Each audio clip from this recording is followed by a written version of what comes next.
നമസ്കാരം.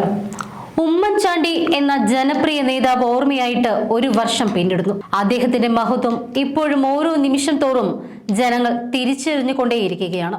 പ്രിയ നേതാവ് കൂടെയില്ല എന്ന് ഇപ്പോഴും ആർക്കും വിശ്വസിക്കാനാകുന്നില്ല എന്നതാണ് സത്യം. വിട്ടുപോയൊരു കരുതലിന്റെ കൈത്തലമാണ് OC. ഹൃദയം കൊണ്ട് ബന്ധിപ്പിക്കപ്പെട്ടവർ വിലാപങ്ങളിൽ കണ്ണിച്ചേർത്ത് രാവും പകലുമായി നൽകിയ വിടപറച്ചിലിന് രാഷ്ട്രീയ കേരളത്തിൽ തന്നെ സമാനതകളില്ല. പകരം ഒരാളില്ല എന്ന തോന്നലാണ് ഉമ്മൻചാണ്ടിയുടെ മരണം ബാക്കി വെക്കുന്ന വിടവ്. പൊതുപ്രവർത്തനത്തിന്റെ എല്ലാ കാലത്തും ആത്മബന്ധത്തിന്റെ നൂലുകൊണ്ട് അണികളെ തുന്നിക്കൂട്ടിയ നേതാവ്. ജനസമ്പർക്കം കൊണ്ട് തന്നെ ജനകീയത അടയാളപ്പെടുത്തിയ ഉമ്മൻചാണ്ടിക്ക് മനസാക്ഷിയായിരുന്നു എന്തിനും മാനദണ്ഡം. ആൾക്കൂട്ടമില്ലാത്തൊരു ഉമ്മൻചാണ്ടിയെ ആരും കണ്ടു കാണില്ല. കൈയകലത്ത് നിന്ന് കാര്യം കാണാം, ചെവി അരികത്ത് വന്ന് ദുരിതം പറയാം. നേതാക്കളുടെ നേതാവും അണികളുടെ ആവേശവുമായിരുന്ന ഉമ്മൻചാണ്ടിക്ക് അനുയായികളില്ലാത്തൊരു വാർഡ് പോലും കേരളത്തിൽ ഉണ്ടായിരുന്നില്ല. മരണം കൊണ്ട് മുറിവേറ്റവർ പുതുപ്പള്ളിയിലെ കല്ലറയിൽ ഹൃദയം കൊണ്ട് ഇങ്ങനെ എഴുതി വെച്ചു: ഈ മനുഷ്യൻ സത്യമായും നീതിമാനായിരുന്നു. ഇപ്പോഴിതാ അദ്ദേഹത്തിന്റെ 1-ാം ഓർമ്മദിനത്തിൽ ഉമ്മൻചാണ്ടി നാടിന്റെ വലിയ സമ്പത്താണ് എന്ന് തുറന്നടിക്കുകയാണ് മുതിർന്ന നേതാവ് പന്ന്യൻ രവീന്ദ്രൻ. കോൺഗ്രസ് നേതാവ് ഉമ്മൻചാണ്ടി 1-ാം ചരമവാർഷിക ദിനത്തിൽ അദ്ദേഹത്തെ ഓർക്കുകയായിരുന്നു പന്ന്യൻ രവീന്ദ്രൻ. ഉമ്മൻചാണ്ടിക്ക് കല്ലേറ് കൊണ്ടപ്പോൾ തനിക്കും പിണറായിക്കും സുരക്ഷയൊരുക്കിയത് ഉമ്മൻചാണ്ടിയായിരുന്നു എന്ന് അദ്ദേഹം പറഞ്ഞു. സുരക്ഷയുടെ കാര്യം തങ്ങളെ അറിയിക്കുകയും ചെയ്തിരുന്നു. കണ്ണൂരിൽ കല്ലേറ് കൊണ്ടപ്പോൾ ആലപ്പുഴയിലുള്ള തങ്ങൾക്ക് സുരക്ഷ നൽകി. ഉമ്മൻചാണ്ടിക്ക് ജയിച്ചു കഴിഞ്ഞാൽ പാർട്ടികൾ തമ്മിൽ വേർതിരിവില്ല എന്നും അദ്ദേഹം കൂട്ടിച്ചേർത്തു. ചാണ്ടിക്ക് കുറച്ചുനാൾ കൂടി സമയം കിട്ടിയിരുന്നുവെങ്കിൽ മാലിന്യ പ്രശ്നം കുറയുമായിരുന്നുവെന്ന് മുസ്ലിം ലീഗ് നേതാവ് PK കുഞ്ഞാലിക്കുട്ടി പറഞ്ഞു. വിഴിഞ്ഞം പദ്ധതി നടപ്പിലായത് ഉമ്മൻചാണ്ടിയുടെ ഇച്ഛാശക്തി കൊണ്ട് മാത്രമാണ്. കരുണാകരൻ, ആന്റണി മന്ത്രിസഭകളുടെ ചാലക ശക്തിയായിരുന്നു ഉമ്മൻചാണ്ടിയെന്നും PK കുഞ്ഞാലിക്കുട്ടി പറഞ്ഞു. ഉമ്മൻചാണ്ടിയുടെ മരണശേഷം നടന്ന അനുസ്മരണ ചടങ്ങിലും പന്ന്യൻ രവീന്ദ്രൻ ഉമ്മൻചാണ്ടിയെക്കുറിച്ച് വാചാലനായിരുന്നു. കാപട്യമില്ലാത്ത വലിയ മനുഷ്യനാണ് ഉമ്മൻചാണ്ടി എന്നായിരുന്നു പന്ന്യന്റെ വാക്കുകൾ. മനുഷ്യ സ്നേഹത്തിന്റെ മഹത്തായ മാതൃകയാണ് ഉമ്മൻചാണ്ടി എന്നും ഓരോ പൊതുപ്രവർത്തകനും ശരിയായ ഒരു മാതൃകയാണ് ഉമ്മൻചാണ്ടി എന്നും അദ്ദേഹം കൂട്ടിച്ചേർത്തു.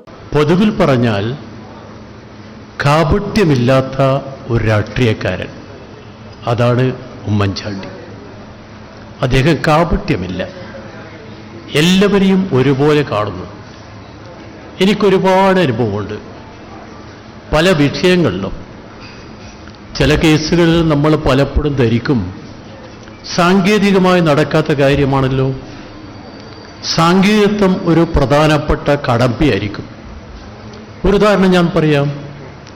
നമ്മുടെ പാർട്ടിക്കാരനായ മുൻ മന്ത്രി, മുൻ MLA ശ്രീ കൃഷ്ണൻ കടിയാമ്പറമ്പ്, അദ്ദേഹം ഗുരുതരമായ രോഗം ബാധിച്ച് ഇവിടെ RCC കിടക്കുക. ആ ഘട്ടത്തിൽ അദ്ദേഹത്തിനൊരു മരുന്ന് വേണമായിരുന്നു. മരുന്ന് വാങ്ങാൻ ലക്ഷക്കണക്കിന് രൂപ വേണം.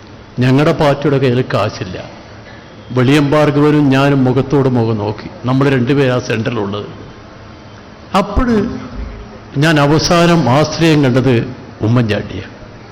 അദ്ദേഹത്തെ വിളിച്ച് ഞാൻ പറഞ്ഞ് ഒരു പ്രധാനപ്പെട്ട കാര്യമുണ്ട്. എന്താ ഞാൻ പറഞ്ഞ് ഇങ്ങനെ ഒരു പ്രശ്നം, അത് പന്ന്യ അങ്ങനെ ഇതുവരെ ആർക്കും ചെയ്തില്ലല്ലോ. ഞാൻ പറഞ്ഞ അങ്ങനെ ചെയ്താലല്ലേ ഒരു കീഴ്വഴക്കമാവും. അല്ല, അത് അനുവദിക്കുമെന്ന് എനിക്കറിയില്ല. ഒരു കാര്യം ചെയ്യാം, റിപ്പോർട്ട് എനിക്ക് അയക്കും. അന്ന് രാത്രി 12:45 ഉറക്കമളച്ച് എന്നെ വിളിച്ചു. എന്നോട് പറഞ്ഞു വെളുപ്പിന് 7 മണിക്ക് വീട്ടിൽ ചെല്ലാൻ. 7 മണിക്ക് വീട്ടിൽ ചെല്ലുമ്പം മുഖ്യമന്ത്രി അവിടുന്ന് പോയിരിക്കുന്നു. ഞാൻ ധരിച്ചു ഇദ്ദേഹം പറഞ്ഞ വാക്ക് മറന്നുപോയോ. എന്നാൽ അവിടെ പറഞ്ഞ് ഏൽപ്പിച്ചിരിക്കുന്നു, പന്ന്യൻ വന്നാൽ വക്കം പുരുഷോത്തമൻ്റെ വീട്ടിൽ പോകണം. വക്കം ചെന്നപ്പോൾ പറഞ്ഞു സാങ്കേതികമായി അനുവദിക്കാൻ പറ്റില്ല, ഇതുവരെ ആർക്കും കൊടുത്ത കീഴ്വഴക്കമില്ല. അപ്പോൾ ഉമ്മൻചാണ്ടി തന്നെ അദ്ദേഹത്തോട് പറഞ്ഞു, ഇത് സാധാരണ കാര്യമല്ല. MLA-മാർ എല്ലാവരും സമ്പന്നരായിരിക്കണമെന്നില്ല. ex-MLA-മാർ അവർക്ക് മുൻകൂട്ടി കാശ് കിട്ടേണ്ട കാര്യമുണ്ടാവും. അങ്ങനെ വരുമ്പം നമുക്കെന്താ പരിഹാരം? ഒരു കീഴ്വഴക്കമല്ലേ ഒരു നിയമമാവുന്നത്? ഒരു കീഴ്വഴക്കം സൃഷ്ടിക്കണം. അങ്ങനെ ചരിത്രത്തിൽ ആദ്യമായി ഒരു കീഴ്വഴക്കം സൃഷ്ടിച്ചുകൊണ്ട് ഒരു നിയമ നടപടി സ്വീകരിച്ച ഉമ്മൻചാണ്ടിയെ നമുക്ക് മറക്കാൻ കഴിയില്ല. ഇതുപോലെ ഒരുപാട് കാര്യങ്ങളുണ്ട്. നമ്മൾ പലപ്പോഴും ധരിക്കും ഉമ്മൻചാണ്ടി ഒരു ജനസമ്പർക്ക പരിപാടി. എല്ലാവരും പറയും 2000 രൂപ. ആ 2000 രൂപയുടെ ഒരു ആശ്വാസമുണ്ട്. ചെറിയ കാര്യമല്ല. എൻ്റെ അടുത്ത് ഒരാൾ വന്നിട്ട് പറഞ്ഞു 2000 കിട്ടിയത്, ഞാൻ രോഗത്തിന് എല്ലാ കടലാസും കൊടുത്തു. പക്ഷെ ആയിരക്കണക്കിന് ആളുകൾ വരിക. അദ്ദേഹത്തോട് വിളിച്ചു പറഞ്ഞപ്പോൾ എന്നോട് പറഞ്ഞൊരു കാര്യം ചെയ്യുക, ആളിങ്ങോട്ട് അയക്കൂ. ആൾക്കൂട്ടത്തിനിടയിലാണ് പോകുന്നത്. മുഖ്യമന്ത്രിയുടെ ഓഫീസിൽ ചെല്ലുമ്പോൾ ആൾക്കൂട്ടമാണ്. വിളിച്ചു പറഞ്ഞാൽ കൈകൊണ്ട് കാണിക്കും ബാത്റൂമിൽ ചെല്ലാൻ. ബാത്റൂമിൽ നിന്ന് കടലാസ് ഒപ്പിടും. അതാണ് മുഖ്യമന്ത്രി. ഇതുപോലെ മനുഷ്യ സ്നേഹത്തിൻ്റെ മഹത്തരമായൊരു മാതൃക. രാഷ്ട്രീയം മാത്രമല്ല, ജനസേവനം എന്ന് പറയുന്നത് അത് ഏറ്റവും വലിയ മാതൃകയാണ്. എൻ്റെ പ്രവർത്തനമാണെൻ്റെ സന്ദേശം എന്ന് പറഞ്ഞതുപോലെ സാക്ഷാൽ ഉമ്മൻചാണ്ടിയുടെ പൊതുപ്രവർത്തനമാണ്. പൊതുപ്രവർത്തകർക്കൊരു മാതൃക എന്ന് പറയുന്നത് ഒരു തരത്തിലും എനിക്ക് അശേഷം മടിയില്ല. അങ്ങനെയുള്ള നമ്മുടെ നാടിനു വേണ്ടി ജീവിതകാലം മുഴുവൻ ഒരു ദിവസം 24 മണിക്കൂറിൽ എത്ര മണിക്കൂർ ഉമ്മൻചാണ്ടി ഉറങ്ങും? ഒരു ഉറക്കവുമില്ല. എത്ര മണിക്കൂർ ഞാൻ കണ്ടത് ആ ട്രെയിനിൽ സെക്കൻഡ് AC-യിൽ അദ്ദേഹം യാത്ര ചെയ്യുന്നു. രാത്രി മുഴുവൻ അദ്ദേഹം നേരിയ വെളിച്ചത്തിൽ എഴുതിക്കൊണ്ടിരിക്കുന്നു. ആ എഴുതിക്കൊണ്ടിരിക്കുമ്പോൾ ഞാൻ ഇടയ്ക്ക് ബാത്റൂമിൽ പോകുമ്പോൾ പിന്നെ ലൈറ്റ് കണ്ട് ഞാൻ നോക്കുമ്പോൾ വെളുപ്പിന് 3 മണിയാ. ഞാൻ പറഞ്ഞു ഉറങ്ങുന്നില്ലേ? ചില ഫയൽ കൂടി നോക്കാറുണ്ട്, അത് നോക്കിയിട്ട് ഉറങ്ങാം. അത്രമാത്രം കൃത്യമായി പൊതുപ്രവർത്തനം നടത്തി ഇത്രയും കാലം പ്രവർത്തിച്ച് നമ്മുടെ നാടിന് മാതൃകയായ ആ പൊതുപ്രവർത്തകർ നമ്മുടെ നാടിൻ്റെ പൊതുവായ സ്വന്തം സ്വത്താണ്, കേരളത്തിൻ്റെ സ്വത്താണ്, നമ്മുടെ എല്ലാം സ്വത്താണ്. അദ്ദേഹത്തിൻ്റെ ഓർമ്മ നമ്മുടെ മനസ്സിൽ നിന്ന് മായുമില്ല, ഒരിക്കലും മായുമില്ല. അദ്ദേഹത്തിൻ്റെ പ്രവർത്തനം അനുകരിച്ചുകൊണ്ട് മാത്രമേ അദ്ദേഹത്തോടുള്ള കടമ നിർവഹിക്കാൻ കഴിയൂ. ആ കാര്യത്തിൽ ജനപ്രതിനിധികൾ കുറെ കൂടി ബോധവാന്മാരാകണം എന്നുകൂടി അഭ്യർത്ഥിച്ചുകൊണ്ട് അദ്ദേഹത്തിൻ്റെ ആ ആത്മാവിന് നിത്യശാന്തി തരുമെന്ന് ഞാൻ പറയുന്നില്ല. അദ്ദേഹത്തിൻ്റെ കുടുംബത്തിനുണ്ടായ ദുഃഖം ഇതാ.